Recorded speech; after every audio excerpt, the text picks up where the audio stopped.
Because my people, I want to join this broadcast. In network tradition Ishi in this video. Good morning, good afternoon, and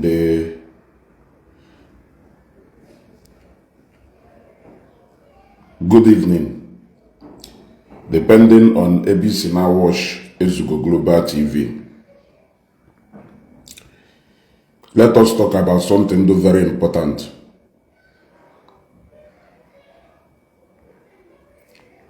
Some people jiggle when they make a kind of caricature story about us. So let us look critically into it. According to some of them, Hanekuna, in fact, they made reference to the video Evangelist Ebuka Obi no n'ime moto na-aga. People na rush the moto na-emetụgasị the moto aka, ịghọtago, na-ekpe ekpere na-emetụgasị the moto aka n'ụdị na ha enweta healing. Then ha ekwugasịkwa na mma the fact that na Ebuka Obi na-aga ndị mmadụ na-rush ka ha metụ ya aka n'ahụ, na ha metụ ya aka n'ahụ na o nwere ngọzi ha enweta na ha metụ ya aka n'ahụ. And so many times they have said that na Christians na worship man and not God. That Christians na worship the man and not God. No men of God can worship the Wilfred Franklin. Good morning. Big up on join this program. Kaba metwaka na share button. The show finish share this program. You want to go? So hasina Christians who's the men of God can worship and not God. Let me tell you something with the time I'm on email now. Something with the time I'm on email now is that our brothers need to go up in the seat. When you even begin to reason what they are saying, on your hand, now let me explain something to you. They saw people adoring the moto Ebuka Obi on air. They saw at Igbo Nation Palace TV. Good morning, sir. They saw people adoring the moto Ebuka Obi on air. They saw people attaching importance to agwu Ebuka Obi. They saw people attaching importance to shoe Ebuka Obi as a problem. Can somebody know here tell me ego n'elelu towel Michael Jackson Isiagu before war? Can somebody know here one ego n'elelu bed Michael Jackson dey dinner before war? Can somebody tell me ego n'elelu each and every single property makwa Michael Jackson on a before war? Can somebody tell me ego n'elelu fact? What is special na towel ahụ Michael Jackson Isiagu and the other towels and what is so special with that towel Michael Jackson Isiagu and the towel Mwa Isiagu? Does buying that towel times 1 million egegolo towel ahụ lulu mmadụ ije 240 feet 20 towel from China na-ele? Does onye guru towel ahụ because of no Michael Jackson usually or batutu no onye ahụ na worship Michael Jackson? I want us to be factual now.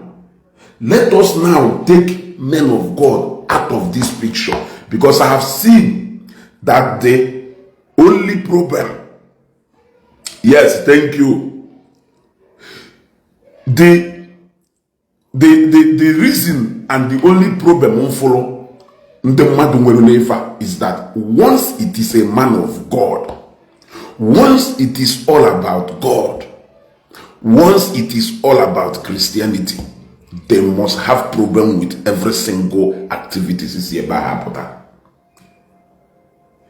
Day by day, Ronaldo ya daga. In fact, when this guy is so way ka ndị mmadụ ghara ịma na Ronaldo.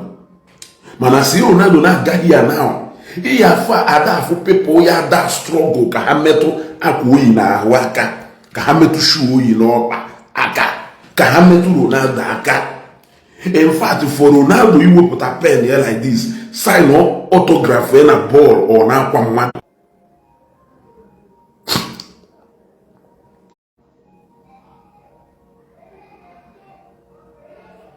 Okay, when you wake up, let me do something now. Let me do something. She got that? No, has she? Yes, I think we are back again. I thought we are back again. Yeah, I think we are back again. But because uploading on this broadcast, Kavano, Metakana share button, share this broadcast into years. We may share it then once in a while. Metroma kind like and the love button. You see, now Caroline Egondo, you are now making reference to the Bible. Don't forget that for me, so many times they engage our brothers and our sisters. I don't usually like going to the Bible. I like engaging them practically with the practical examples if they may around us. Ronaldo put here, even most of them, they will die-hard fans of Ronaldo. They can struggle just to touch Aka Ronaldo, and you'll be asking yourself, how many Aka Ronaldo Aka? Only before you make her special. The same thing with the musicians I win in Nigeria here. Some people can do anything possible just to see the video. Some people can do anything possible just to see Wizkid. Some people can do anything possible just to see Burna Boy. Now Wizkid na agwu egwu or na Davido na agwu egwu, we say to we put up polo yi na ahụ. Where the polo like this? You put up polo yi na ahụ. Where ya like this in the crowd? E nwere ike inwe stampede. Eba na struggle. Bright Emeka, good morning. Enwere and EP man, good morning. Oh, LGP man. Enwere ike inwe stampede. Ebe ndị mmadụ na struggle over that t-shirt or that. So you will see that these things are not uncommon things. Our brothers here therefore. The only problem, Hanwelu, Nifeni na nebe, would that men of God are not meant to be celebrated, and they are not supposed to be special people. I are they men are with special anointing. You want to go? Now, people can go to the snow, even snow na block Mado. They can sit there just to see Ronaldo play football. They can down any something name and go to 02 arena. In fact, some people now are playing here, Jena 02 arena, just to go and watch the video Hamanahana from Nigeria here. That is how much of his fan you are. I want to explain it now before I can bring the spiritual aspect now or the things of God now to Ifemelu, because of course Ifemelu Ijwe for men of God na how different is because na you believe na how servant of God.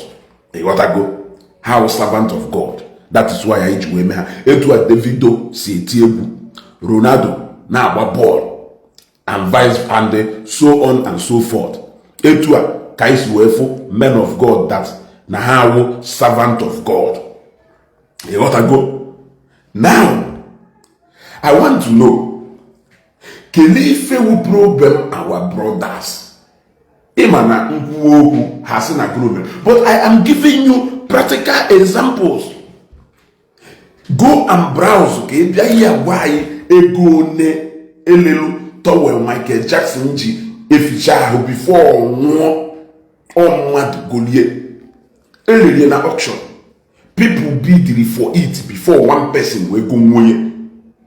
You want to go? Now, autograph Ronaldo, people can do anything just to get it. That is how special people will Ronaldo know. So can you tell me the problem our brothers in Emwe? Can you tell me the problem our brothers in Emwe? So it has become now a trend that now every single action a man of God will take must be interpreted in a Facebook. Is that what it is? I know what these guys pass through just to go and watch football. I am not a football fan. But sometimes enough if you have pass it through just to go and watch football. Sometimes I may feel required that maybe I cannot subject myself to such things just because I want to watch football. You see? Some of them now pass it through hell just to watch football or just to go and watch their favorite team.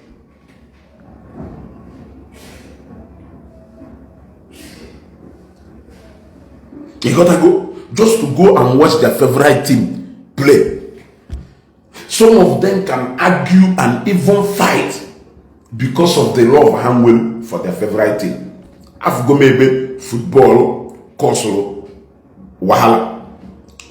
I've go maybe football, console, nso karịrị nso imehote match.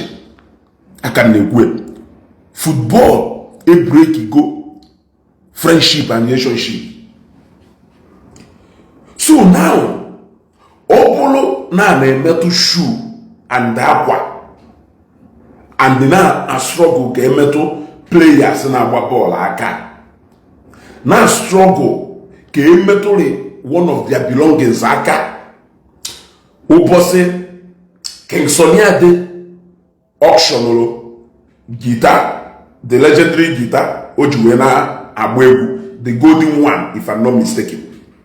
Emily auction.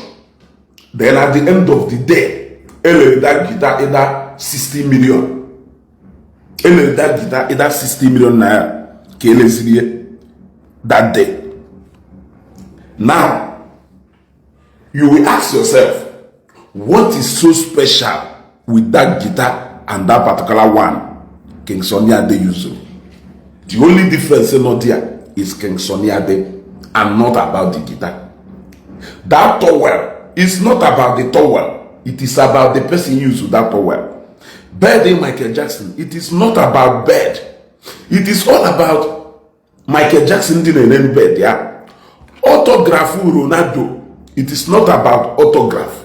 It is about the hand digipen where sign that autograph. I am not going to stay long at this broadcast. Obro no watch on at the whole of yesterday. I did not post on my page. I was so busy that yesterday. So today, I intend to address this thing once and for all. And I will encourage you, if you know the way you feel you can adore and celebrate your man of God, tap into the blessing. Onye gojeto welo Michael Jackson chole tap into the blessing of Michael Jackson. Obviously to him, o believe na that welo goje. Na the blessing is so Michael Jackson, na talent is so Michael Jackson. Na that talent yeso liwe na nuno.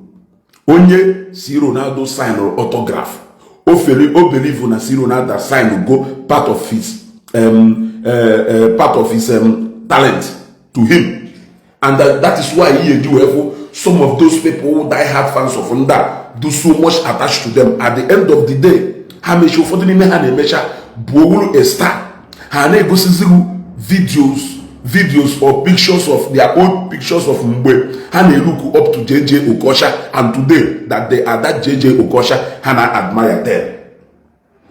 So all people want to believe that now being a fan of Davido can transfer part of Davido's talent to him. Whatever thing people nature or football, mother put also na Ronaldo na Obule ego, you are not part of that team. Onwe 1 naira and you. But ego the Chelsea who collective ego all the Chelsea's fan. We bought Onya. Na iya ba afia keta just one. Na iya benka. Na iya be this one. Na iya be this one. It becomes a collective money by mere fact that no a fan of Chelsea, by mere fact that no a fan of Arsenal. Omegoye knows go na collective management of Arsenal or Chelsea. So you hear we. Even when he is in Nigeria here, languishing in abject poverty. When have we ever remind them that when have we ever remind them that na Arsenal watch our ball no more percentage? When have we ever reminded them that no more a single position of Arsenal?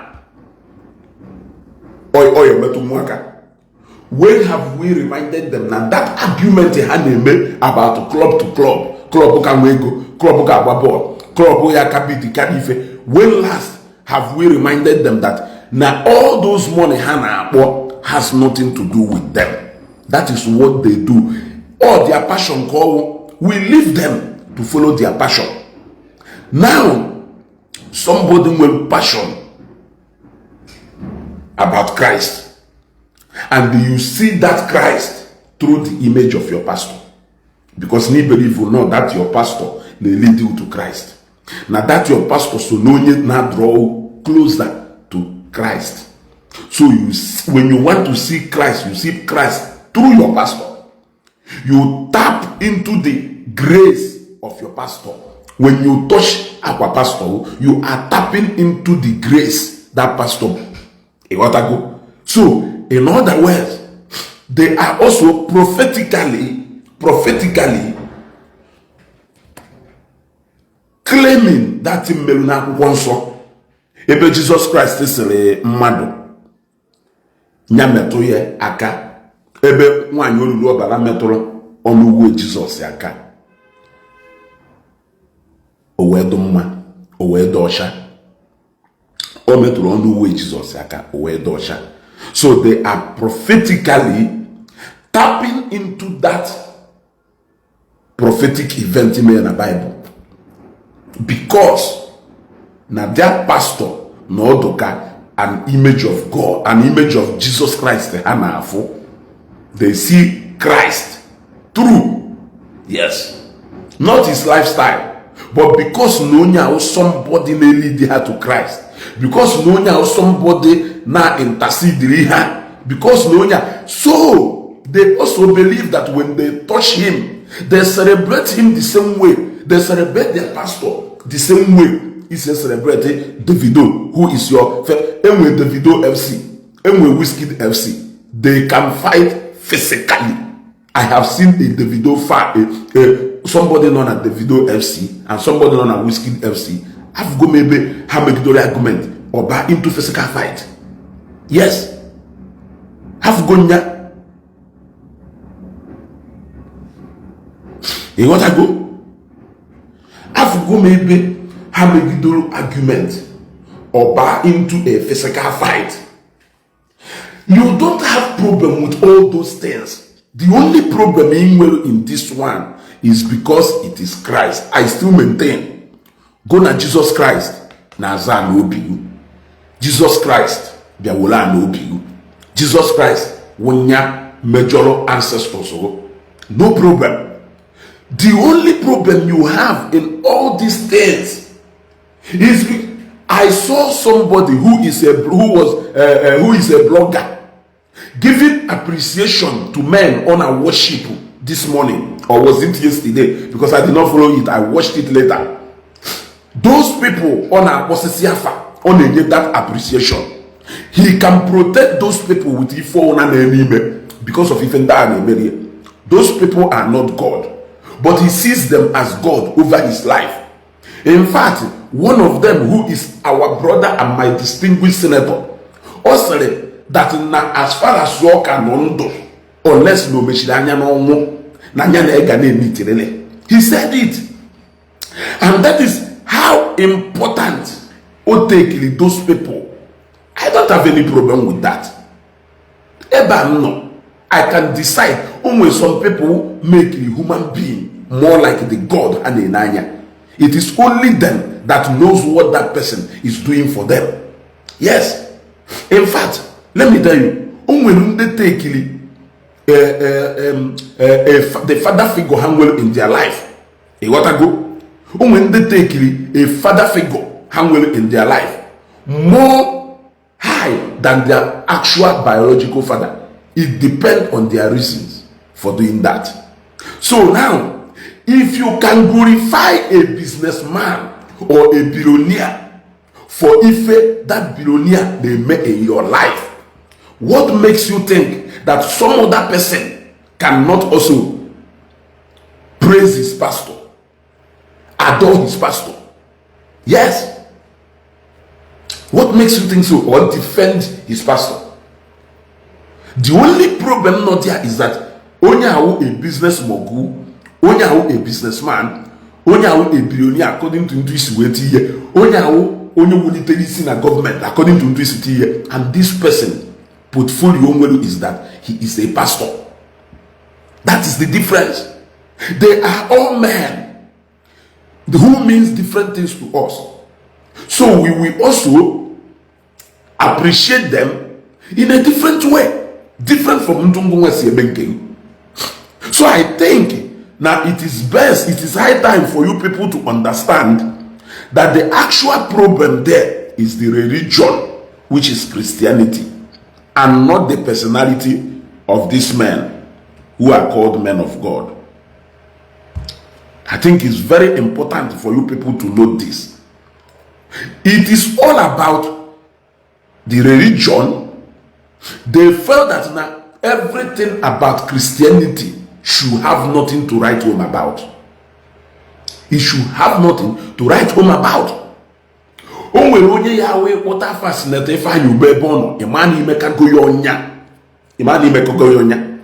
Yes. If the same thing with me myself, go to Zambia, ask somebody in Zambia, ask the person how the length I can go to defend Senator Patrick Ifeanyi to the point that some people with the Obama capital oil. Yes, ask. Ask. Now I ask myself, Opuluna Mwa Willikino ne defend Senator Ifeanyi because of the confidence in him. Why can't I defend my pastor the same way if I have confidence in my pastor? Why can't I defend my bishop if I have confidence in my bishop? We have confidence in so many things. Yes. Ufodun we confidence in their native doctors. Ufodun say na Matthias o their Messiah, no Messiah Ndi Igbo, no Igbo Ndo. They have confidence in Matthias. They defend Matthias anywhere his name is being mentioned. What is the difference between that? We saw a video some time back, he posted on my page. Every Matthias is na moto na alitu. Na sari ogodonana. Abia meperi edo. He was walking nenu ogodaha atolo ye. What are they trying to do? That was how Jesus Christ walked nenu inyenya. Oge meru Palm Sunday. That was how he walked nenu inyenya. They were celebrating him, Matthias, for whatever thing Omenala to them. I think the only problem here, let us understand it. And I have come here this morning to give you one message. Appreciate your pastor the best way you think you can. If your pastor means anything to you. Yes. Peter, that yesterday, I've been very busy. I was with Ijo throughout yesterday. I've been very busy. Obroni noticed the whole of yesterday. I did not make any post on my page apart from Kendelede. I made one video on my page yesterday. Okay, for you. So that was why my age we pick the call. Only something no na run that yesterday. Iju will help himself na run that thing yesterday. He got to go. So I could only anything on my page yesterday. All the very clear. Everybody know here for you now. Upon I make a post here, man. Yeah, so it's not as if no an intentional act. Oh, and that is why Inch decided I can make this video. The best time on my mail. Can we move out today? You want to go? You want to go? So appreciate your pastor the best way you can. It doesn't mean that you are worshiping him. A lot of people, if you know how you adore your husband, if you know how most people worship their husband, like you worshiping in terms of adoring their husband, not like worshiping him, that does not mean that they are putting their husband in place of God. That is not what it is. They are adoring their husband because of what their husband means to them and what their husband represents to them. That is why they are doing that. So do not allow people to misinterpret the relationship between you and your pastor simply because there is God there. Simply because there is God. That same God not there, it is still God everywhere, even in our matrimonial homes, even in our businesses. He is still God. Yes, he is still God. He is not only God when it comes to the church. He doesn't just assume the position of his being God when it comes to the house of God. You want to go? The same way that God also will God over soccer and agba. Over soccer and agba. A former day to ofu Ronaldo one bagwa. One of Messi one bagwa. You could see the tears this Nanonya had a little simply because na Messi matoroyaka no a handshake with Messi. Ufodo se fi ebugidaka hetu awolaka ha wolie je or something. They were as a symbol that at a day in his life no handshake with Messi or Ronaldo. Life is like that. Life is like that. Your pastor is more like the leader over your church. Just like Bola Ahmed Tinubu were president of Nigeria. And now accord there all manner of respect. He is not God over Nigeria. He is not the God Nigerian are worship. But he is more like a figure. A figure. His position means a lot. His position says a lot. And the lot is tied to his position as far as he is a citizen of Nigeria here.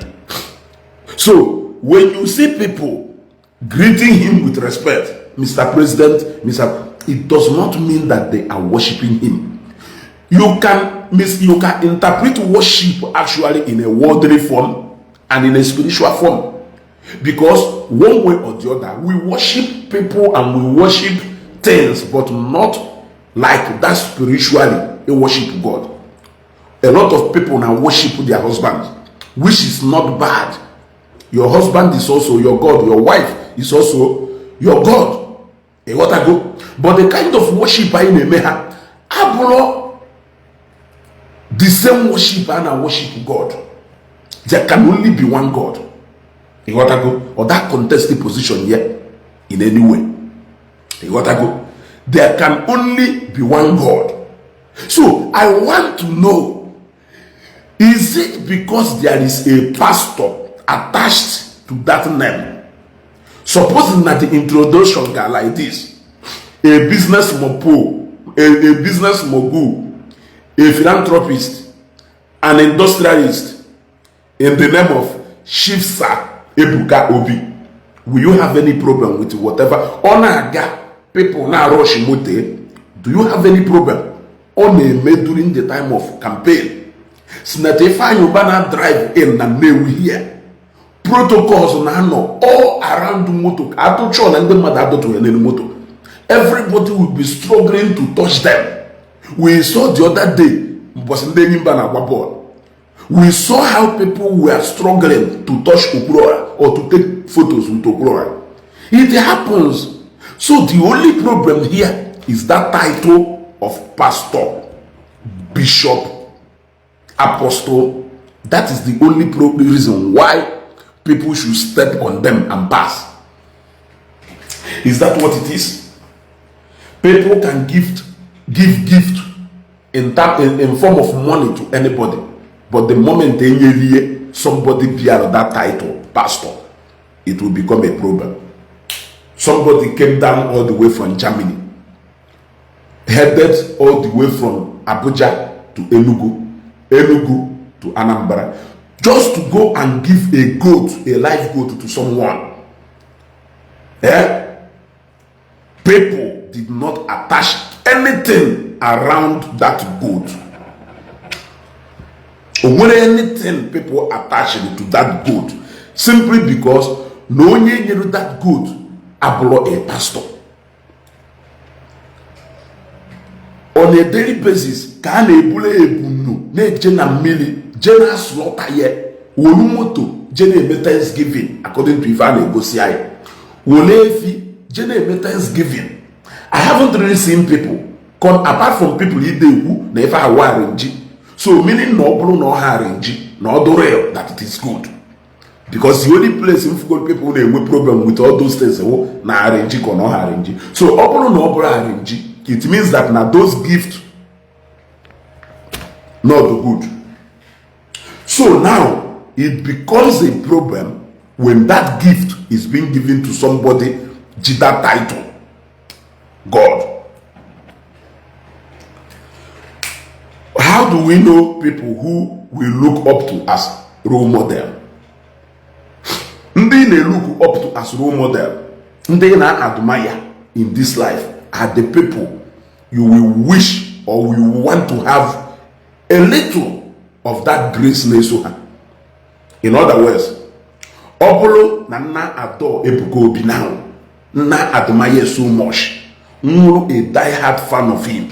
It means I am praying to God to give me a little of the grace now walk on his head. It happens everywhere. It happens everywhere. Even though that now our brothers keep misinterpreting it, because everything about Christianity now has become more controversial than anything. In fact, very soon Christianity churches will take over from the popularity Coca-Cola G as far as the concern. Ellen also, I understand the biblical interpretation of what people are doing. I understand the biblical aspect of what people are doing. That is why Njiwe make a reference here. That even the mother they made the prophetic according to what happened. And we know, but I am telling you that whatever thing Bible I believe they made in this real life. Yes, it is happening. It is happening. Even people are that watching Jesus Christ or God, they are also doing it in their own area. Yes, all the prophetic, even that Abraham Noketa now decide they cannot admire Peter Obi. It is prophetic, because I am trying to claim to key into that prophetic declarance that Nana admire Peter Obi, that now that nature of Peter Obi now admire will eventually come to me. It is also prophetic in nature. Yes. When you are admiring something you will want to become, it is prophetic because you are not that thing, but you are admiring that thing, believing that they file appear to you. The same way man you say, no matter ahu Ebuka Obi or no matter moto Ebuka Obi, that now you will change in his or her life. People do it everywhere. That is why if it is not prophetic, it's just that, just like in those who were born. I don't really like going to the scripture. I like following them with practical examples.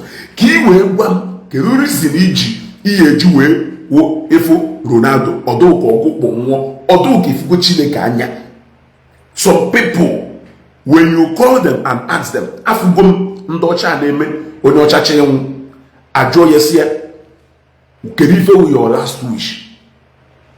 Ụfọdụ nwere ike gwa that all his life he has always want to have a handshake with the rock mafia na gbamba. Ọ bụrụ na ndị nwere ngabasị ime, they will make it their obligation to make him or her to meet Rocky Mafia before that person and I. Are you getting me? It has been happening. I have given instance with somebody who was given appreciation yesterday, or was it today? Yesterday. Should I also say that those people honor appreciate it so much now that they are more like a god over him? Because when we go through no phone are not like meaning that it is now those people who are dictating the shape that his life should go. Should I say that those people are God over him? I will never say anything concerning relationship only with those people, because also Nyama, how much I appreciate those people and what those people do for him. And that is why he can come out on Facebook and defend those people the moment you mention any of their names.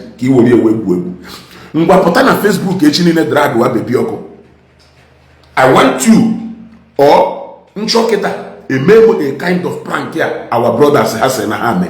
Kiwe what if na wa mputa kita njo fife huo maka baby oko or narrate that thing ma bo baby oko afa ase na atu inu nkleka ngota onye o mala eburu narrate that thing appoint anya to baby oko kai malu no onye aho ya pụta ka ono ya pụta o siman global egwum something maka siman global kai malu zieli no onya sere sagaji go sagaji garese sere na worship mmadu I'm not God kai malu ri no bo onye o ya pụta ilo.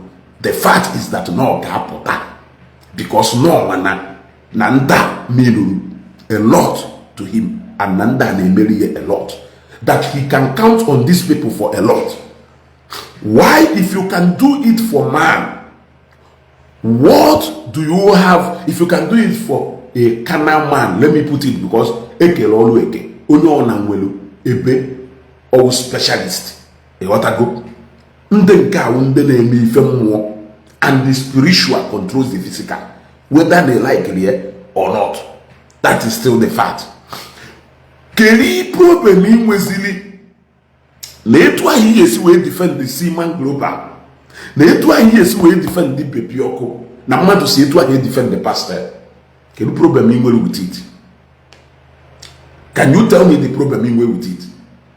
Keri problem inwelu ni iji maka Matthias threaten one mmadu, mana mmadu wolukwa maka pastor egba okwu ese no na worship pastor. Are you worshiping Matthias? Is Matthias your ancestor? Is he your direct ancestor? Ancestor wunde ngwalanwo Matthias kanondo omubu hangu and doka very young, meaning no eji nwechi. So I want us to understand that the only problem they have is that title. They believe that a pastor is not entitled to fly on a private jet. They believe that a pastor is not entitled to drive on a G-Wagon. They believe that a pastor is not entitled to wear a designer's clothes. They believe that a pastor is not even entitled to eat a good food or give the best to his kids. That is what they believe.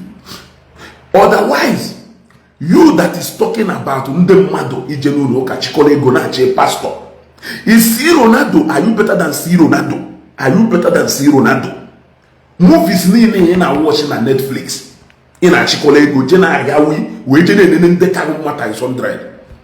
You can stay under the rain arguing about C. Ronaldo, who you don't even reach up to. You can leave your house at the middle of the night, take a risky, whoever pay your own money just to watch C. Ronaldo play football. Iwu capital oil, Iwu beto. That is your own quota in a year to somebody they appreciate you so much. Yes. Emetu Liverpool aka, apantena aka. Madu nwa through a little pass to Manchester United. Antenna aka kuloto, they do willing to epesa sebenine. You can do that for a football club. Madu meye for his church. He no problem with it. Are we okay in Igbo Land? Now, when we begin to talk about real issues bordering on Ndi Igbo, when we will discuss about the actual need of Ndi Igbo, when are we going to start doing that? Yeah? When we will be ever, I know there are people we have played roles as God self in their lives, but we know that it is God who used us to do that. It is no doubt. Even people use money. But those people, they see that act of God through us. Yes. That is why Matthias said, "Na man is God to man." He is not entirely wrong.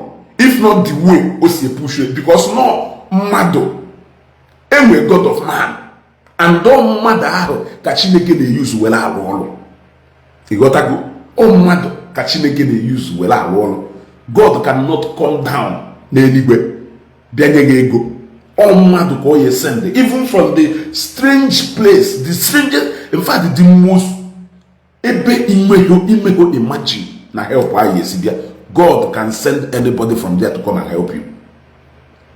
Man with the instrument, God will. Man with the image of God.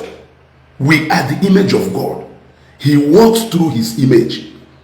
You see? So when people see us as God also, because they are seeing the image of God in us, it is not bad. It is not bad. Are you getting me?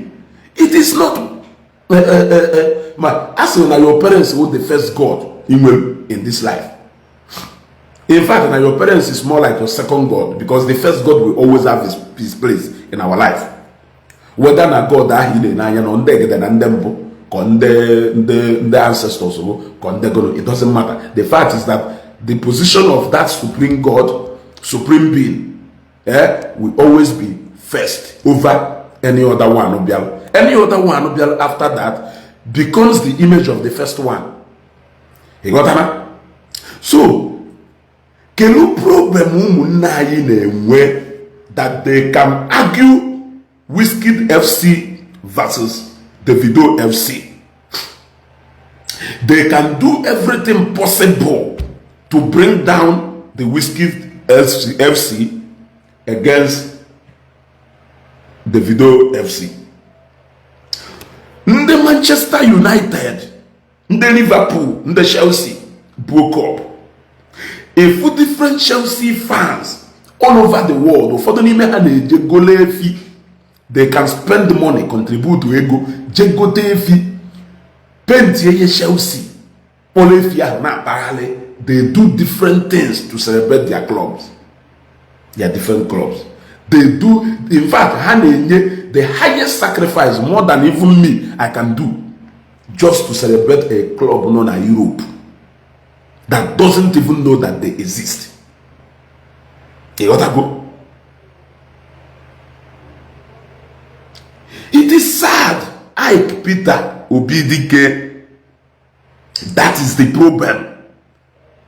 In some cases, it is not even about the pastors, but about a certain pastors. Yes, sometimes it is not even about the pastors, but a certain pastor. Now, when you come out now to say the real issue, or not about an antenna so many people, but you know the right thing to do. You will know that Nan decide to call this room a favorite room in my house. You don't really have a business to it. Like, if you feel like you are my friend and you can tell me about Ezugo, why you like it? Not you can say it and I will entertain it from you as my friend. But outside that, you don't have any right. to interfere with something to be precious. The moment you want to start conflicting with people na their area of interest, okwu ka ị na-achọ nda. Oh, you take somebody with a special relationship with them, like ife ya asị mba agawu n'ebe ahụ n'ebe ezugono. O nwere ndị mana 1, 2 or 3 persons say ya ga nwebe ahụ gaa ya pụta onwe ife ya eme agwa ọkwa ifere ife a nọ ndị ya gbanye ezugo ife a na ya gbanye ya. It happens. Meaning na anyị nwe na hụrụ area ebe anyị kwedosila aka. So ọ bụrụ na mmadụ wu Chineke ka o kwedosila aka ike, ọ bụrụ na mmadụ wu chọọchị ka o kwedosila aka ike, ọ bụrụ na mmadụ na pastor ya wụ the ideal image of God ahụ na-afụ to him or to her, can you tell me the problem you have with it? Onwe ndị pụtara ndụ n'ụwa gba nọchi n'achebe with their image, nọchi n'achebe with their role model. Whatever thing they do in their life till today, they are doing it in the perfect replica of what Chinua Achebe did. Onwere ndị sịrị na ọwụwa showing nke a, onwere ndị mma na-keep white hair today. Ịjụ ha ka reason ha ji wee na-keep white hair, they will tell you na ha na-keep it because so and so person. So ha ma image ha na-afụ n'ime onye ahụ. Nwee ndị ha afọ ọnụ ahụ ha na aha nwere onye ha nedoro anya were aha data afọ ọnụ. Nwee ndị gbawara spray na afọ ọnụ ha gbogbo. Nwee ndị ghere isi. Nwee ndị ghere a certain akwa because they have been looking up to somebody. When the whole essence of their life today, who a perfect replica of somebody's life, only Hanwama, the image Hana in the life of that person. Had you decide there to copy that image, maybe Hana have one year melt. Look at Professor Lumumba. For whatever thing Professor Lumumba possesses in Africa, different countries in Africa are beginning now to see him as a certain image. He represents something. People celebrate him. People pay for a first class ticket for him. People pay for. Before I even talk about Professor Lumumba, is it strange to you that now they will put that 500,000 Egibwe? For 1 hour. How do you see such things? Like people gathered in Teslim Balogu Stadium to meet Imo Pai. Now people gathered from different areas. Biana Teslim Balogu Stadium or Biana National Stadium to meet Imo Pai, to see Pastor Jerry Eze, to see Evangelist Ebuka Obi. 1. People fly from different countries. Biana 02 Arena to see the video, who has been paid thousands of Igbo. A book even afford self and Shatara private jet with their crew. That is how important the people hold down. That thousands of dollars can go down. You spend the extra money just to come there to get whatever fulfillment or satisfaction actually in that show. Sacrifices a lie. You cannot tell me my own. Some people can do anything just to have alcohol in their mouth. They can do anything provided alcohol is present. You decided to make alcohol your passion. I don't have problem with you. If you are my friend, I can advise you from a brotherly aspect. They have missed a lifetime opportunity because of football. Yes, if also actually Hannah boy today who because of football. They dropped out of school today. It's because of football. Only but I am telling you how people attach passion to things. If I, for example, have decided to attach my own passion to Christ. Yes, and being that Christ, but when I look at my pastor, I see the image of God through my pastor. You cannot stop me from even Ijebota private jet to be that pastor. Yes, You cannot stop me from doing that. We have given gift to different people according to for those people. Now, what I have noticed now is it is not really about buying gift and giving to somebody. It is not really about giving offering or paying tithe. It is not really about anything. It is not about anything. Yeah? But it is about who the thing is being given to. I have seen a man who is always playing Patio as a song. One day I asked him, why do you love this song, music, so much? He said, Patio Badi is my mentor, and I respected him for that because of his decision. And I respected him for that because of his decision. Why are you angry when people tell you that they are Zionite? Ndi Igbo, why? Thank you very much. I remember 2015-2016 when I had problem in business. Egomu grew to zero.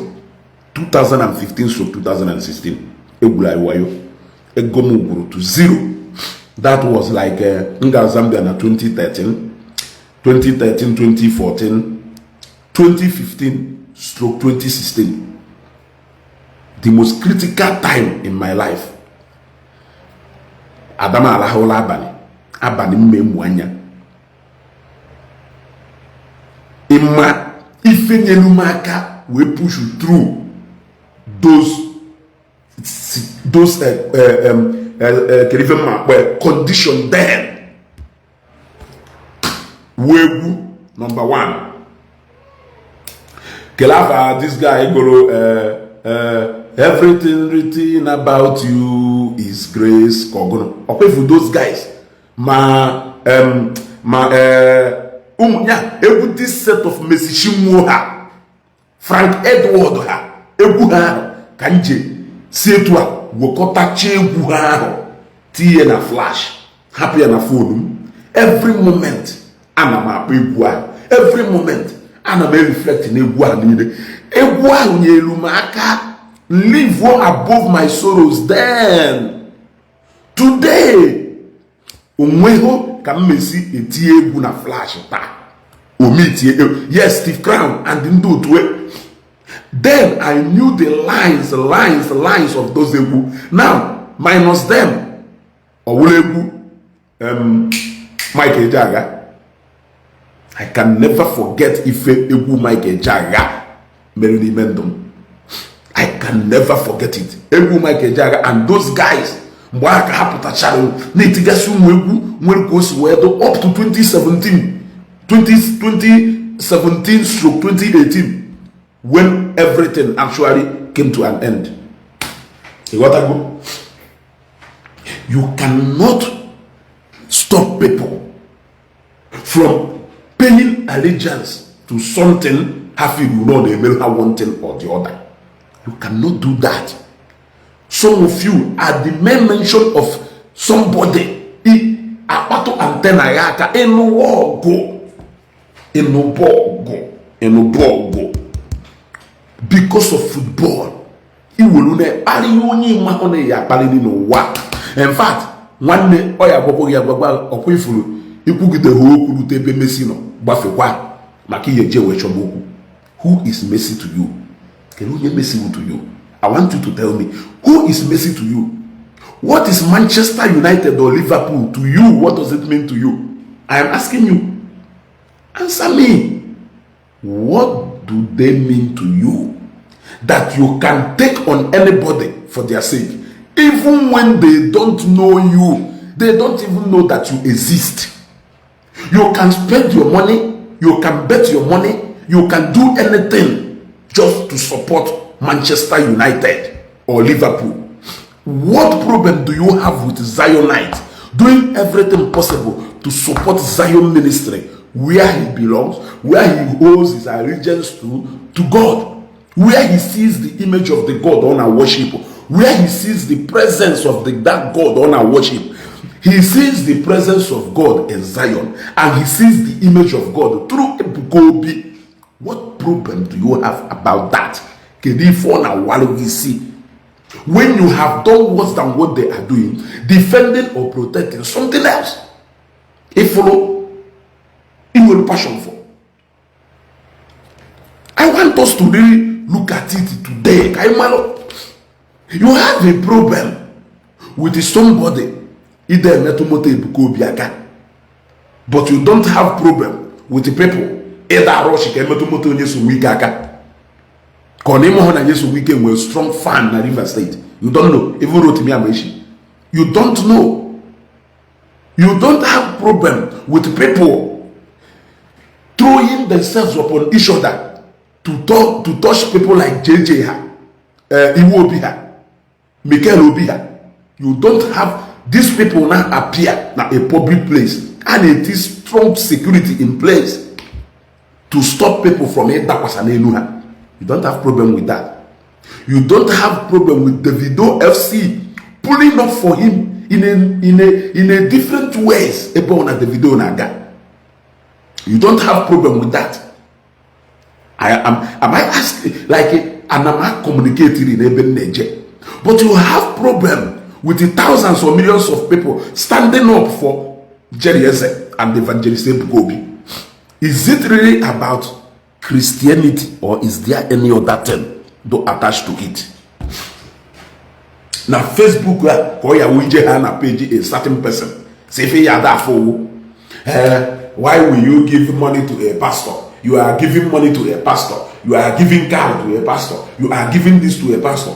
He has problem with you giving that thing to your pastor because your pastor supposed to kagu.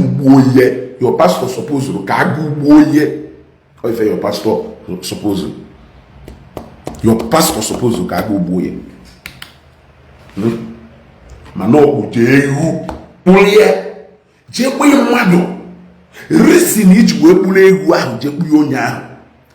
If I appreciate yonya, it will for doing. That is the reason why we give money to our pastors. We are also appreciating them in a special way, different from what you appreciated this person for doing. If you see it that way, why can't you focus on other things? Let us rest. Now this Facebook. Why don't you focus on other things? You came back, you went from Abuja to Enugu, from Enugu to Anambra, to Ebanele, Wolaka, Ujewalaria, Golegu, Tafu, Bugite. Only to go and give it to a man for whatever that man means to you. We don't care. I actually him before me to you. It is only you who knows. But the fact is that you gave him that goat to appreciate him for whatever thing he feel on a like. Why will you be against people taking the same money you would in our pocket? Will you either in terms of cash or in terms of gift? Will you just somebody will appreciate that person for whatever thing? Why do you have problem with that? Why do you have problem with that? I want to know why you have problem with that.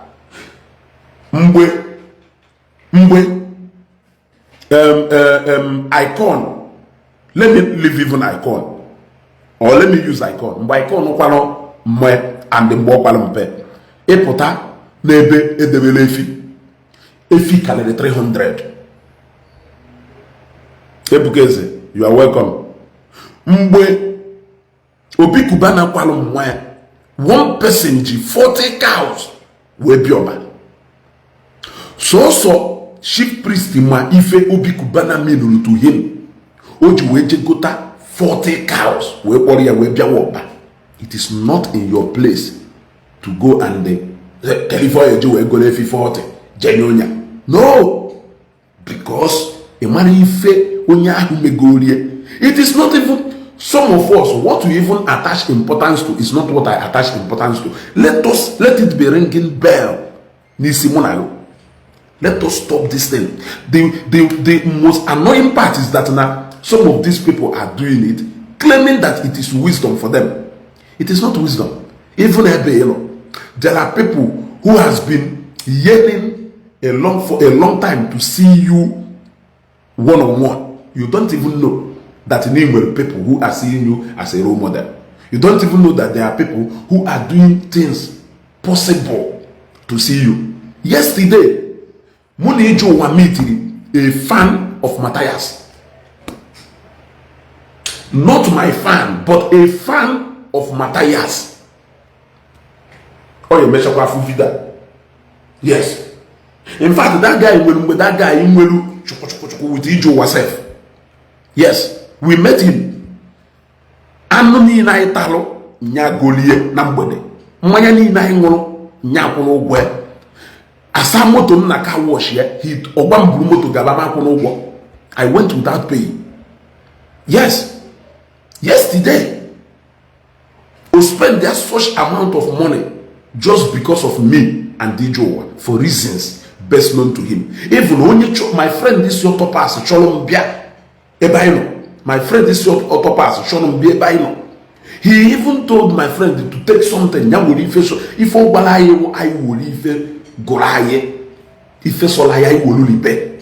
only him knows why would you sacrifice such amount of money. If it's seeking in Nigeria, only go to one bottle of Fanta, go. Only will attach some atom of importance. Otherwise, mother what I go now. So somebody will get and say, if it is guy, you will mind he will that this kind of money, this amount of money, let's spend the bend down. Somebody can say it. What I go? Somebody can say it.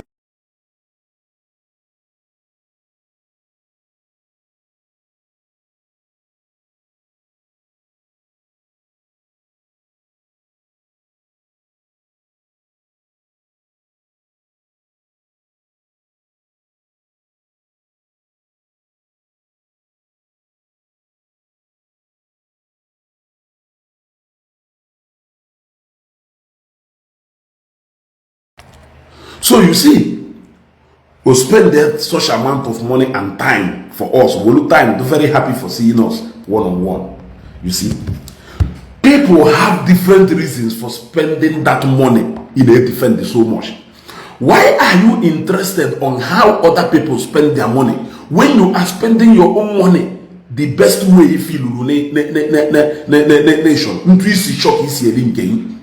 Emanonyo na neno onwe ya akwụkwọ.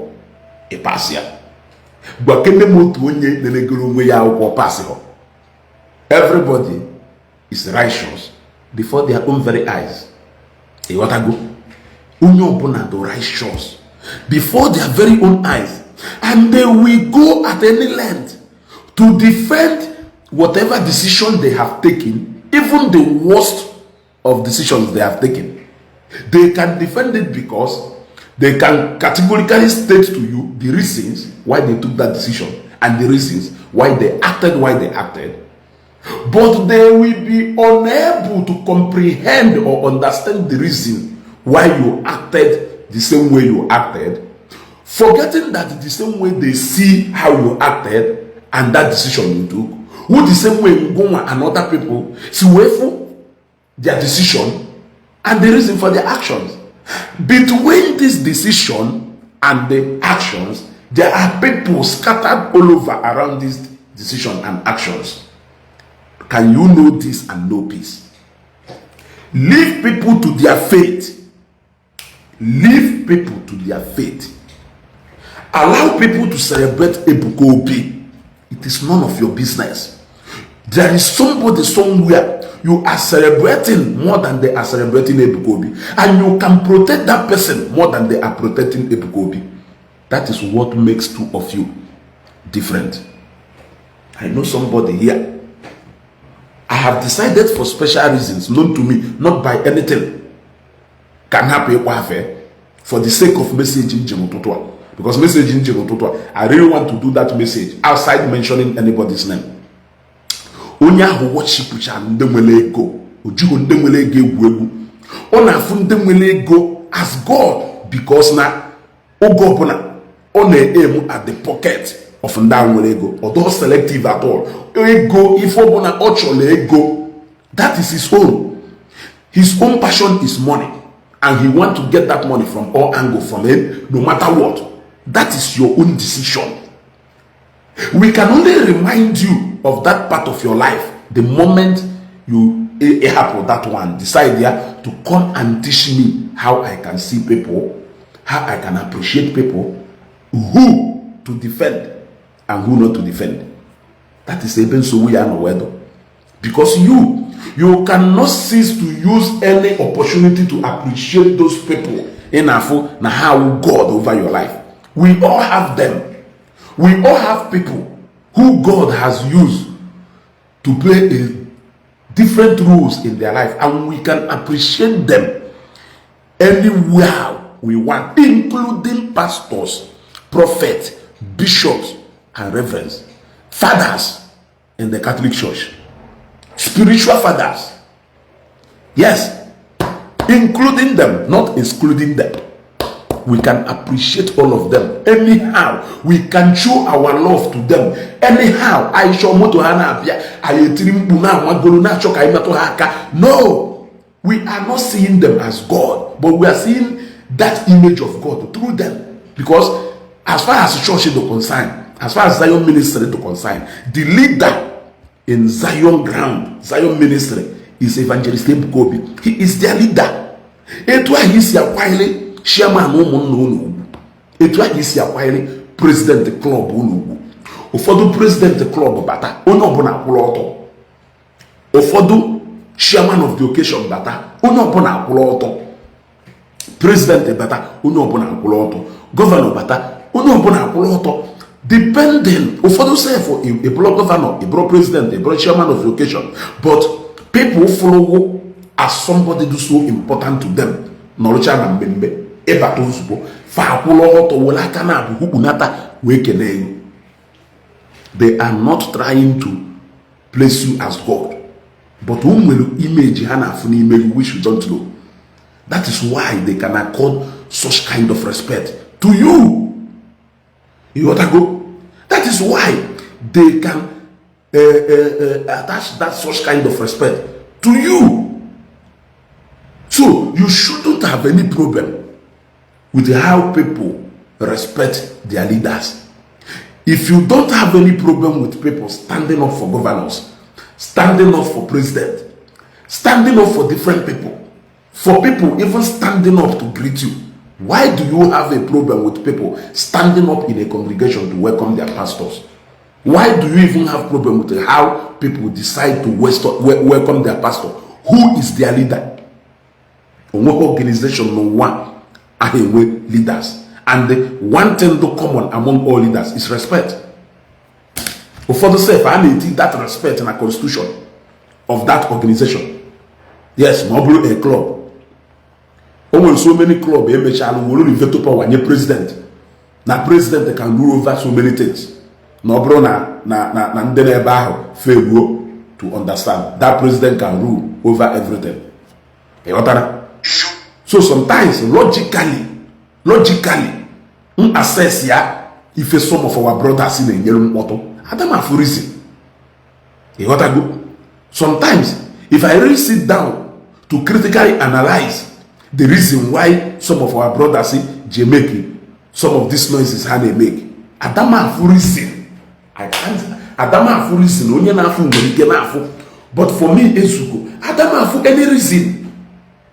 Yes, Adama have any reason. I have given you so many instances attaching an importance to your pastor's shoe, your pastor's clothes, your pastor's car. It is a personal decision for different reasons. The same reason I can go towel Michael Jackson fish how many thousand if not millions. That is the same way people gather will be there over the properties of Michael Jackson. Even when Michael Jackson was in Michael Jackson but only just choke with the memory of Michael Jackson in his house. Somewhere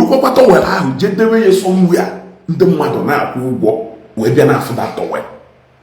That towel. Jedewe somewhere. People now who walk. We be enough for towel Michael Jackson how many years ago?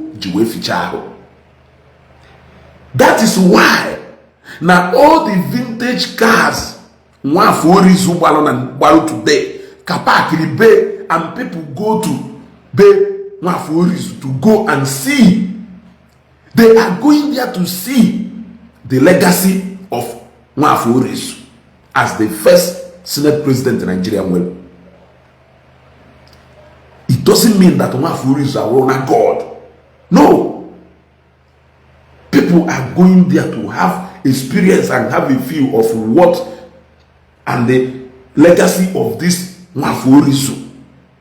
Doesn't mean. Yes.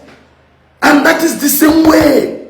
You stand up or either bow down or lie down to greet your king, who is your traditional ruler, for the position he holds in your town or in another town. Because Nebulonye Yoruba, Eminone for Kabiesi, Neya Amad floor, Nana, Wekere Kabiesi, Emma go to floor to Hasiama, Yehunatari Wekene. You see, is Kabiesi your king? I mean, is Kabiesi your God? He is not your God. All these are respect we give to people according to what they hold and what they mean to us, who they are to us, and what they have done for us. You cannot limit it, excluding the church. You can never exclude the church because now what Jesus Christ they like it all. Respect and the Zionite in the Ebuka Obi. Ndi Omenala buze zokwa denye Matthias. Well, the only difference is that Nanda kawe Ebube kanwe ngabase kanwe numbers mananda ka na-egro. Mgbe ha grow shapara grow half of ebe Zion lulu, we will also see them. Yes. You gotta go. Yeah? So, I don't know what Igbos are turning into. I don't know what Igbos are turning into. Ndi Igbo na turn into another thing. We have problems. Look at Ifemen and Newu Bosia. I posted it on my page. Nde share yaka honko. Nde commentary na yaka honko. People care about the real happenings name na Igbo. When you carry a real news, when you carry a real news of Ifena affect Ndi Igbo direct. Onye ya bia ba akpoghi. Onye ya bia ba commenting. Till suggest na if I do not too much, you will see people who will come to the comment section to start demanding or discussing, having a discussion around that issue. But the moment it has to do with church or Omenala, you will see Ndi Igbo. Ndi Igbo amiyake ebiri ne a feed on that particular topic or discussion. Talk about the real issue that is even affecting the Igbos. Talk about the real issues that is even affecting the Igbos. If you want to talk about the real issues now affecting the Igbo, we even have to talk about our culture and tradition, because that is our identity. No, I'm talking about the true values of Ndi Igbo that is diminishing every day, which has nothing to do with any religion. It is going off and fading away by itself. People are beginning to change it into something that suits them. We need to talk about them, because when you talk about them, you are talking about Igbos. An Hausa man can be a Christian. A Yoruba man can be a Christian. An Igbo man can be a Muslim. A Yoruba man can be a Muslim. Vice versa. But that culture and tradition of your people remains constant. You should be more concerned about it, and not Christianity or Islam. You should be more concerned about it. You don't have any reason to say that you are not from Nnewi. You cannot wake up, even if you wake up and say that you are not from Nnewi, your identity and everything about you still speak of Nnewi, whether na Natuno or Natuno. That Nnewi blood still runs in you. So meaning that issue of tradition and culture is constant. It is constant, except that idol worshipping part and that spirituality ha na-achọ ka ewebata, because abịa ebe a na-eme traditional marriage, what we observe is pure tradition, pure culture. Yes, pure culture and tradition.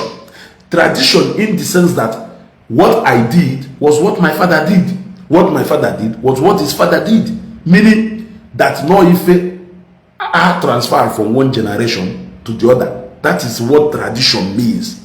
Tradition means passing this culture from one generation to the other. So me getting married, what culture we will now observe. Tradition part of it is that what I am doing, what my father did, and that thing is what my great-grandfather did. That is what we call culture and tradition. Outside all these things, say Ejirimala Ndi Igbo, any other thing attached to it is optional. It is not must. It is optional and it is not must. Yes, I will our cultural and traditional institutions in Igbo. Go there and see the part of culture they are enforcing and the ones they are not even going to. Yes, for example, even when Jesuka today, he doesn't stop the mother from Abia, Iri Ji, observe all the full culture, Iri Ji Yam Festivall, where usher the new Ifa. Ogoya Bofala, or Bakofala, where mark here another additional year to his throne, on his throne. Okay, Ishi also a use what tradition not in line, culture not in line, traditionally. You want to go? The ancestor size we share another Igbo. Those things are already something that is static in one place. So instead of us to build a discussion around Christianity, Islam, or whatever thing, or cultural way of worshiping your ancestors, which are optional and not must. But culture and tradition is a must. Yes, it is a must. Because na wada nwana n'Igbo, obodo ona nwere etu esi akwa nwada, ya kwaye in a different way. Jobi no nwo enwere etu akwa, enwere traditional right ana observe, we wona enye full traditional right burial ye o deserve. Ije no one according to obodo nwere way different cultural festivals. When to obodo n'obodo say celebrating ha, these are culture and tradition of our people. Outside these things, anything we are discussing about these things, you are being mischievous because those things are purely out of choice. It is my decision. I cannot even force my family to worship that deity with me or that idol with me. I can't force them. It is a personal decision. India, Jebute mystic in India. I force my people to go into that practice with me. Anything about religion has never been by force, and that is why you na constitution to even protect it further. That no one will right to worship anything or should worship. You don't infringe on somebody's right to worship. You want to go? But to court, customary court, that has to do with cultural things. Na court are referred to Obiru. Yes. Or na high court are referred to customary court. Because no high be mako ha undemwa ife basalo custom, tradition and culture of people.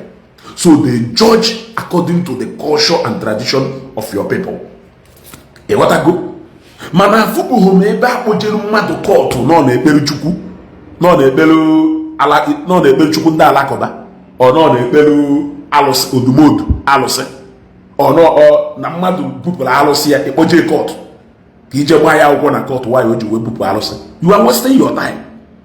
You are wasting your time because ifo melo fundamental human right here, and even his right as a human being or for exercising. Because Yahweh be okukuye ya life. We have faith in so many things. So why now our people they look at distance towards this direction? Why are we creating mountains out of nothing? You only have problem if a pastor can do hell it will problem. It turns to people worshiping. Can you even allow anybody to insult your father in your own presence? No. We see father figure in many people. We see mother figure in any people. We even see sisters and brothers in many people who are not even related to us by blood. I can tell you that this is my father. But yes, I can tell you that this is my father. But yes. Even Lagos here, need somebody here stand there for me. Maybe my dad did not do very far. The only person who will keep money is my uncle, who a landlord in that area. Would stand there as my father. In as much as the fact that no my uncle called, no you told me to my dad. But still, that does not change the fact put to question that he's my father.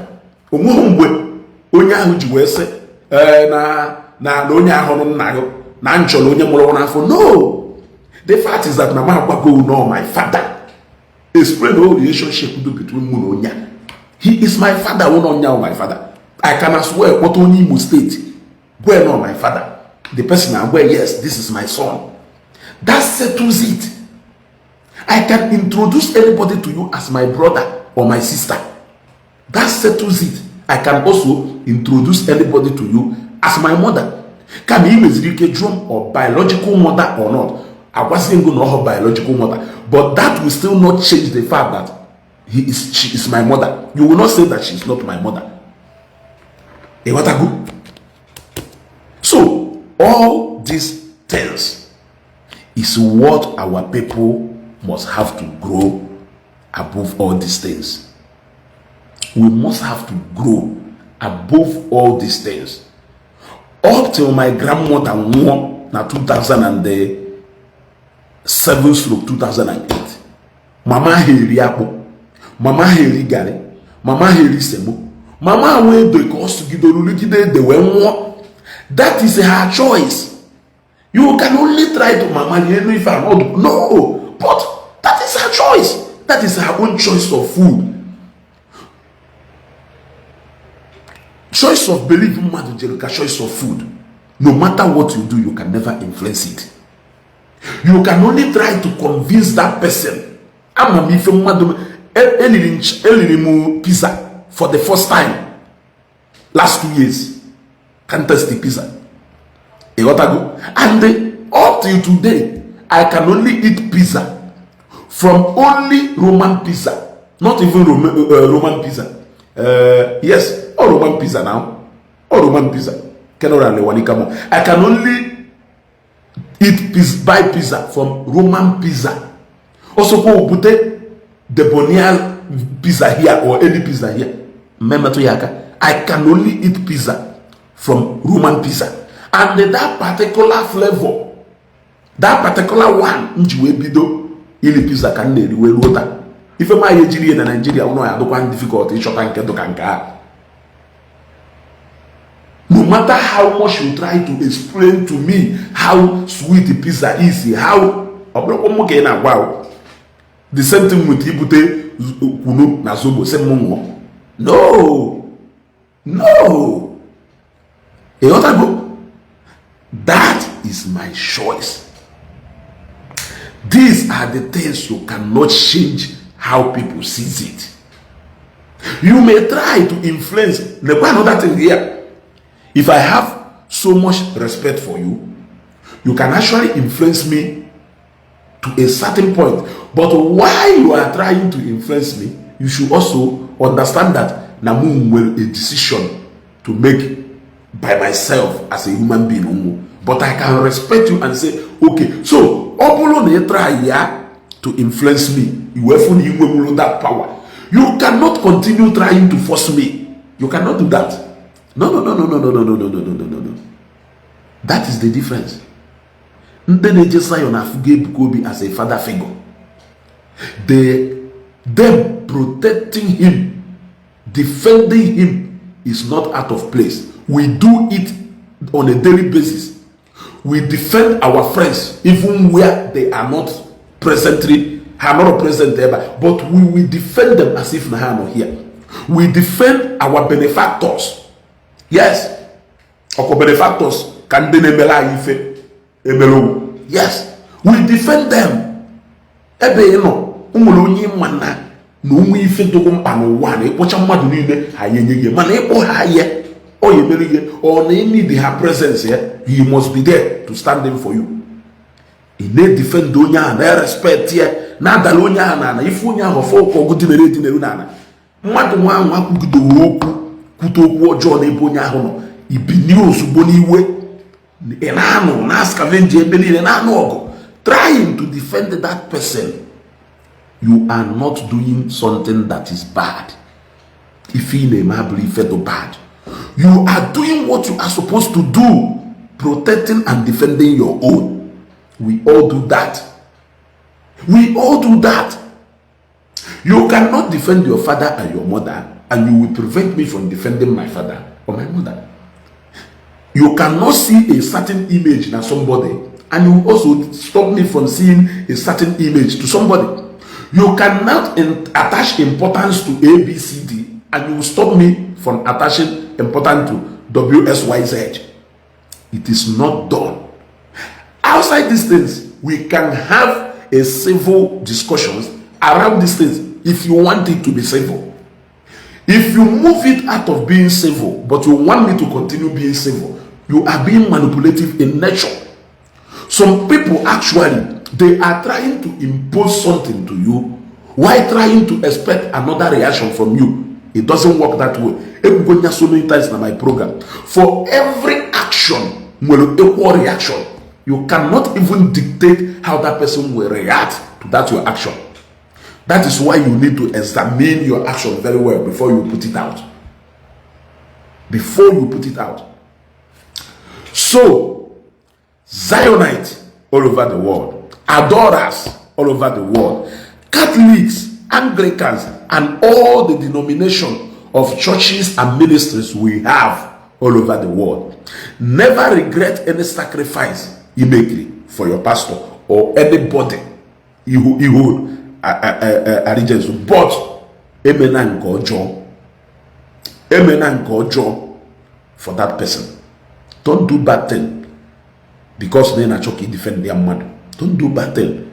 But all who maka if they defend though, especially only man no here and no nezu. N'ifu bu yebo zulo and no behavior to warrior no kute or hongo ko dolo ibesu e follow ye na monitor ke man no wonohi or no hono. It is normal to believe in people. It is normal to start to believe in people.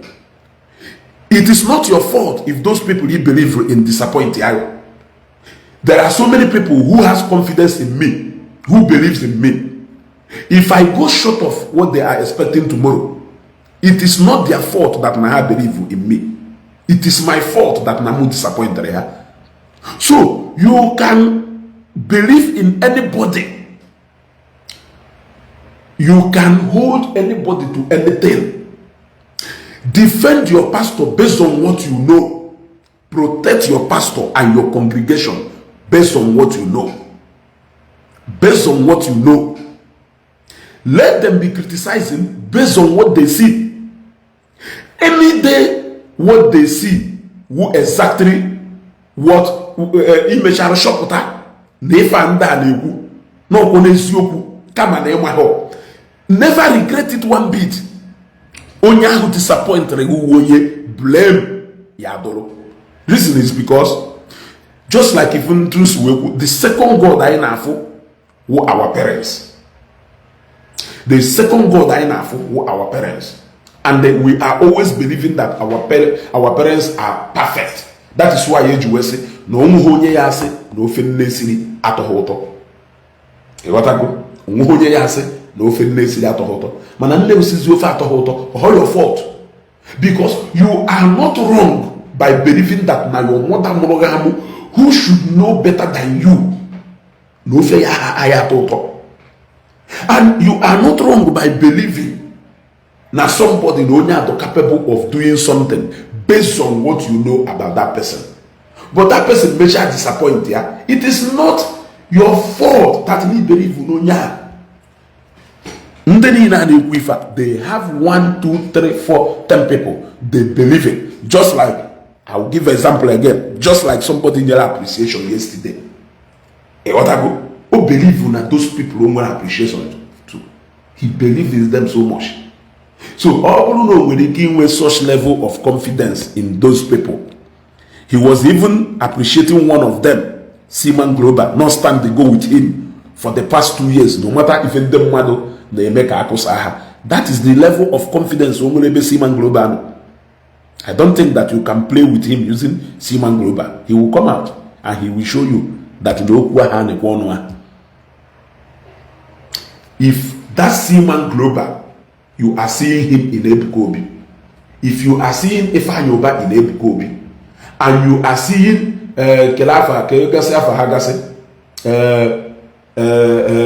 what is their names? If you are seeing them in Ebuka Obi, why will you not appreciate him so much? Why will you not defend him when need be? Why will you not appreciate him when need be? Appreciating him does not mean that you are giving the glory is supposed to be God to him. No. No. All these things even before it will still be there. Before I am. That is why people will keep a record of people like Louis Odime. He came back for future generation to see that an appreciation, respect, and whatever thing do alonabo.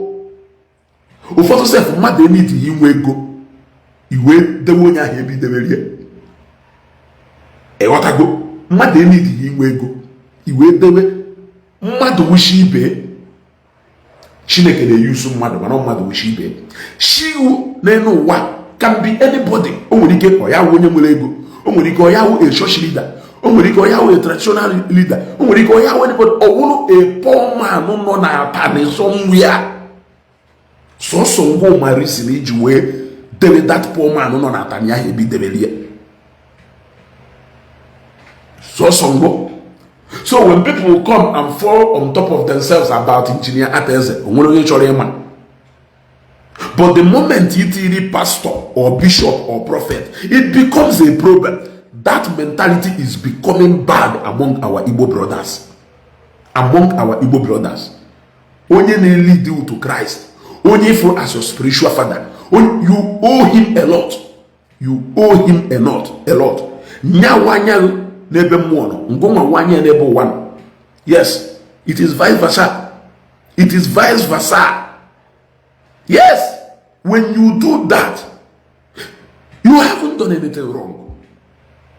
That you see my father as the most evil man, and I see him as a righteous man.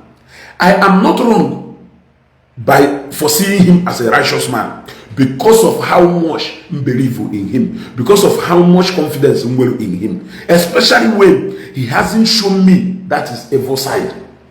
If he has shown you that his evil side, you are also right in your own way by calling him evil and criticizing him and condemning him. But where you will have problem is trying to recruit me into your own line to condemn somebody who has never done anything wrong to me. Somebody man I'm hold in high esteem. And anything mechapalo shopota na ife ahi na-ekwu omelu n'eziokwu, or maybe no mechalechi niile menya, I will never regret believing in that person. Yes, I may stop believing in that person, but I will never regret believing in that person. Onye ahụ ka odolo inwe all the blame for disappointing me, for ewu nana, for inwe hold in high esteem. That is exactly how you should see life. Any single human being, if on Facebook and how to follow your pastor or how you can relate with your pastor, when somebody on a melu worse than if I feel in a maybe your pastor. Yes, in my business journey and in my little life journey, I've seen how people hold different people in high esteem.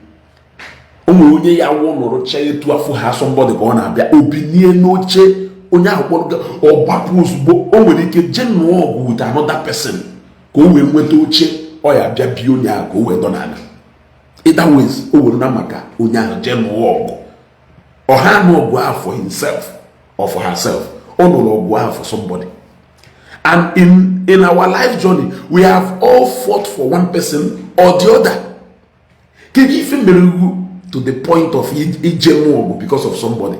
You know why? That is the same reason why you shouldn't be condemning the Zionite adorers. Ndotu adoration enugu. Ndotu ebube monso. The Anglican and how they see their reverends and the bishops. The Catholic on how they see their fathers and the bishops. Ndotu that the Hezekiah. Yes, all these things are things you cannot control. You cannot control how we show our respect to people. But among all, above all, God is God and his position can never be dragged with any man. Even though in that position, man, God is still God. God is the God who sits above the affairs of men. He sits above the affairs of men. Nobody can drag that position with him. Yes, but down here, we see that image in many people. I will not go further than this. Now this broadcast, we will come back again in the night. No problem, I'm finished here. If any name, we will come back again in the night. Mama, let us learn how to respect people. Let us learn how to respect people. Ndeneje Zion, we reason haji Zion. Ndeneje adoration enugu, we reason haji eme every day eji eme adoration ha. Ha wapu also jewe ndeneje mpo na nke daddy Go. Marizim pataro haji eje mpo na nke daddy Go. Onye believe in Ebuka Obi. Where is no believe in Ebuka Obi? Only believe in Matthias. Where is no believe in Matthias? If you cannot convince me otherwise, can you allow me to be? Can you let me be, for God's sake? Yes. Ego go mad because of Matthias. Why you will crucify only go because of Ebuka Obi? Also, monopoly. We can only come together and discuss in a civil manner on how to accommodate each other and not how to carry each other along by force. It is not done. Can make this broadcast today. Repeat what the complete version of it in Amwede. Can they say na ha got a message here na ga? Gale say na ha got a message here na ga. When you change the narrative of your message, we will change our own immediately to match you about here. Not that outside that we don't know exactly how to critically engage you according to point in a wopota. But we will ask the lady who teach that corner well or ya that ego and the ewe fewebe didn't about to gato. If ewe fewebe didn't I able never. If I didn't I may or bawaziena to gato. So Malona, the way is we conduct on this Facebook is how we are going to relate to you. The way is we conduct on this Facebook is how we will relate to you, and how you conduct yourself. You cannot tell us how we can relate to you. Ebuka Obi decide their community activities of Zion on Facebook that you people will not stop talking about him. He decided to go on Facebook or about him and others. You cannot stop us from responding to you. Is it clear?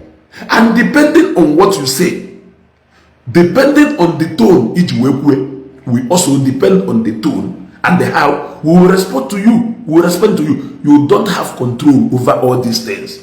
Among all these things, Ebona allegation no meho. Ebona allegation no meho. and the ekwukwo n'ife ema na ịdọrọ shọ. Ekwukwo n'ife ema na ịdọrọ shọ and ebupụ na mmadụ allegation ema na omeho. May I have this if I ever, but the take home from this is never you regret anything in a me to appreciate your pastor, to adore your pastor. Never you regret it. People they may for even other people who are not either pastors or bishops. Yes. So, Opolo, no, Stanley Shileke. Let us agree that Kaiga na this part of message in Ghana, because for a long time I have been giving my messages like this, but when they choose to go out of hand and you go out of hand with them, hey, in another way, because people are quick to disregard how they have acted, but they will be too eager and alert to watch and interpret how you have reacted. And that is why things are not getting better and may not get better anytime soon. Because of this self-righteousness, I always want to caution myself. I always want to look at how I behave before I judge people. I always want to look at how I behave before I judge people. If you have not mastered the art of stepping into other people's shoes, you can never claim to be anywhere near perfect. We should not all follow your standard. If you respect the standard we have kept for ourselves, we will respect the standard you keep for yourself. The moment you break into our standard, and that is exactly what I don't think that this message in no more if but obro na no katakwa puputakwa anyhow. I need to go anyhow. You know, go here that say, let's go this, let's go that, let's go this, let's go that. Onye mara ebe ogura onye je chela akwa e regret na any sacrifices he make for your pastor. What is here? He has never disappointed you. He is leading you well. He is representing you well. Kerifi ejuwena asho kamadu convince you to stop respecting your pastor, to stop appreciating your pastor. Why he is doing it to people in his business line, why he is doing so to people in their family, why he is doing so to people who place anywhere, one place or the other. The only difference is that your own will that title, pastor, and that pastor it deserve for anything to good to even them mad because now onya nwa Solomon ahụ eji nwa Abraham ahụ ejiji je chụaja eji pastor wo chụaja pastor wo atụrụ eji we chụaja o deserve for anything to good at all in this life from you. Your pastor supposed to read a report of everything that is bad and low. Only the lowest cap nyako ya dagba enwe akwa kaka don kreka nya apụta ebe a na-amụ ụla nyaka ya dama ife niile do bad the way your pastor was supposed to read them. And the moment your pastor enjoy anything in this life, or problem, the mother put away problem. The mother put away problem. That is why mother Iri Aparo ejiko weru na akwụkwọ ụmụ ya ejene ụmụ pastor ugboro one ka ị bịa n'alụ na your own church ndị nọ na Zion mgbe alụrụ Seraphic Hospital unu emere fundraising fair. I am asking you people, mgbe alụrụ Seraphic Hospital akpọrọ unu n'ime church gwa unu tụkọ na ego ka e wee lụọ Seraphic Hospital. Mgbe alụrụ Seraphic Table Water unu eme fundraising for Seraphic Table Water. Ọ bụrụ na ife ọbụla church imelu no ya free, why don't you go and demand that free whatever thing nation from your government?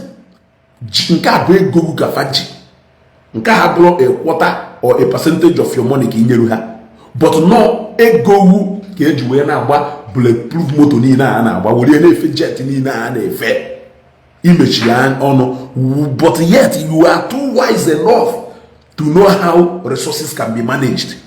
But maybe here applies that your wisdom perfectly well. You cannot apply that wisdom. It is all about persons involved and not the act itself. Something you take away from this broadcast. If it's not about the act itself. Whatever thing they have condemned you of doing, they have done. In a certain church in Onampo, why you lazo, and you go in India. Why you Bugari pure water, and you go in India. Nke muhori for now, I will go madego, no ye. And you go then I condemn Thanksgiving. I be going Thanksgiving there. Onye na say why will you take money and go and give to your pastor? Why when then I go na nko. Ega heji we go te ewu ahụ o wori eje na family ye o nwere onye oye nye ego ewu ahụ onye ha appreciate ye why you ji we decide you wori ego elu je nye onye Enugu state je nye onye obodo je nye onye another place nya na ya ha bia the same time. The reason o ji we kwu ye ewu ahụ the same reason iji we go ta moto 50 million be pastor. The reason o ji we kwu ye ewu ahụ reason iji we si na akparo woro 1000 tin envelope we je sow seed of faith na aka pastor. The reason what you will be the reason any single one eating no every reason what you will be or that same reason every single couple it go no and the meeting no club, school, friends committee meeting, even committee of friends, every single organization anywhere no what ego KJR and don't matter can they will take that. Even we buy Jesus in melu azu na bread. Mwe that miracle na Bible. All apart from the no case we with azu na bread a multiply. Or Jesus would area. All madu would area multiply ya. Ndoso we here. You got to go. So these are the version part of the scriptures they are disregarded. Even Jesus Christ no way here with the miracle working king no way here. Wumadu wotala azo multiply o invoke azo asemo kadukunu na emeshianya ka azo appear here. Even mgbe ejele ebe ha na-eme mmemme mmanya wee gwu o invoke ho mmanya da ọ gwara ha je ebute ite ọ gwara ha je wota ife di ma ha o wee mee mmanya wee ju na ya. So no mmadụ ga na-ewota ife wele eme. Yes, mmadụ ga na-ewota ife wele eme. Clubs niile wele ebe ada atụ ụtụ wele ebe ada ewota ego tụọ nka for Christ negara ya anya. Ekwekwana ka mmadụ mee ka ikweta. Ndị na-eje atụ ego na club ebe ha na-eje aṅụ nkwụ hapụcha ego every weekend ezukọ bupụta nkwụ bupụta 21 years na ndị otu ya na-aṅụ ndị agha ha afọ ya as anything. Mana iwere ego jeti because of Christ ha nwapụta ka ha bịa gwa na ife ị na-eme na ịma ife ị na-eme were ile ugwu eze gị ọrụ. Onye ka nji wesị na as a Christian ndị awolu all this nkanka message ha na-enye wee tọghataghị. Asịkwana na mmadụ merụrụ. I will end this message here. Mazimu Patrick Afugborongo Ogigbo otekwa na any dey make na phone ka nnukwu onu n'ote na ịghọtago ndị niile join ụlọ anyị daalụ n'ihinde Desi Empire. I think I can see you from up there. Patience Agba Afugborongo ndị ma akpọ ha afa Ada Zion ọkụ ego ọrụ ebube ọdịnihu unu niile ike niile abụ Chris ndị niile ma akpọ ha afa na gidenum Chisom Chibuike Emmanuel daalụ n'ohinne Ngozi Kalista daalụ n'ohinne ọ ya dụkwazinu na mgbede o ka njem abụ ife nchọrọ ime. We'll come back again in the evening. Daalụ.